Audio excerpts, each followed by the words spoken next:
আমি পেহেলগাঁওর জন্য তৈরি হয়েছি। এখন আমরা চলেছি পেহেলগাঁও। আজকে হচ্ছে 14 জুলাই।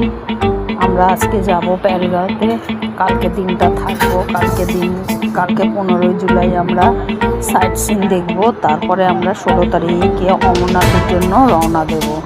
তাহলে আমাদের যাত্রা শুরু হচ্ছে 16 তারিখ থেকে।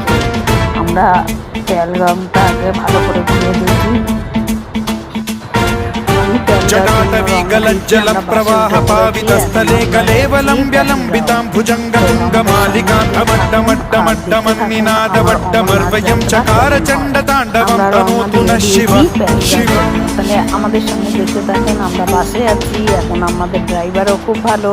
আমরা চলে जटाकटाह सम्भ्रम भ्रमनिलिम्ब निर्झरी विलोल वीचि वल्लरी विराजमान मूर्धनि धगत् धगत् धगत् ज्वलल्ललाट ভালো কেয়ার নিয়ে গাড়ি চালাচ্ছে। আমরা খুব আনন্দ করছি, মজা করছি।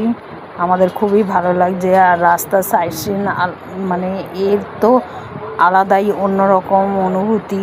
এত সুন্দর, দুদিকে গাছ, মধ্যিখান দিয়ে রাস্তা, অসাধারণ অসাধারণ পাহাড়।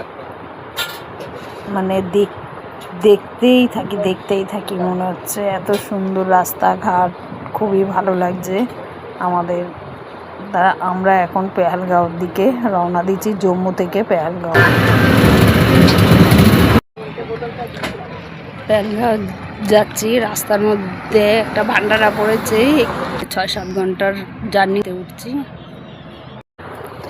এই ভান্ডারার মধ্যে খাওয়া দাওয়া করে আমরা একটু ব্যায়াম করে, একজন যোগা শেখাচ্ছে। তারপরে আমরা আবার রওনা দিয়ে দিচ্ছি পেহেলগাঁওর জন্য। একটা টানেল আছে। এই টানেলটা বিশাল বড়। টানেলটার ভিতর দিয়ে যাচ্ছে। অনেক বড় রাস্তা।